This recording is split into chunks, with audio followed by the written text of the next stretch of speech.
Pinjaman online atau pinjol telah menjadi alternatif yang populer bagi banyak orang dalam mendapatkan dana cepat untuk berbagai keperluan, mulai dari kebutuhan mendesak hingga modal usaha.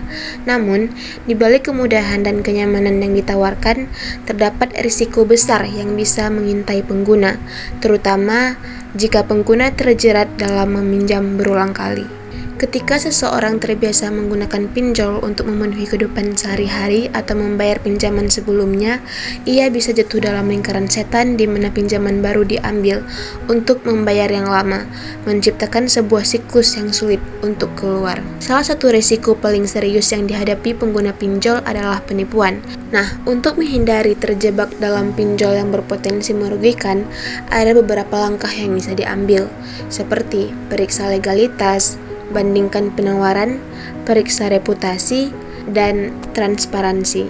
Lantas, bagaimana pendapat orang mengenai terjerat pinjaman online terus-menerus, ancaman serius penipuan yang perlu diwaspadai? Halo Kak. Halo, Kalau boleh tahu namanya siapa ya Kak? nama saya Lovely.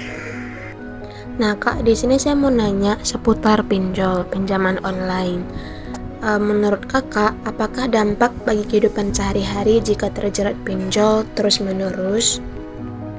Menurut saya itu sudah pasti bukan hal yang baik ya. Terjerat dalam pinjol terus-menerus dapat mengakibatkan beban finansial yang berat, tingkat stres dan kecemasan yang tinggi, dan gangguan dalam hubungan pribadi.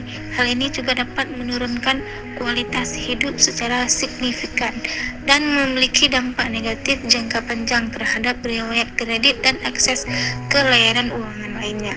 Selain itu, banyak juga kasus dari suami istri yang cerai gara-gara pinjol.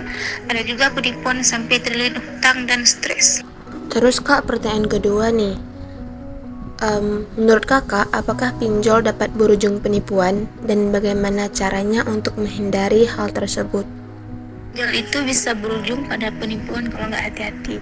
Untuk menghindarinya, menurut saya, pastikan pinjolnya terdaftar dan diawasi oleh otoritas. Periksa reputasinya, bandingkan penawaran dan dari beberapa pinjol, dan pastikan semua biaya dan syarat tercantum jelas dalam dokumen tertulis. Terus, jangan sampai ketagihan atau terjerat untuk pinjol terus-menerus karena dampak negatifnya yang banyak.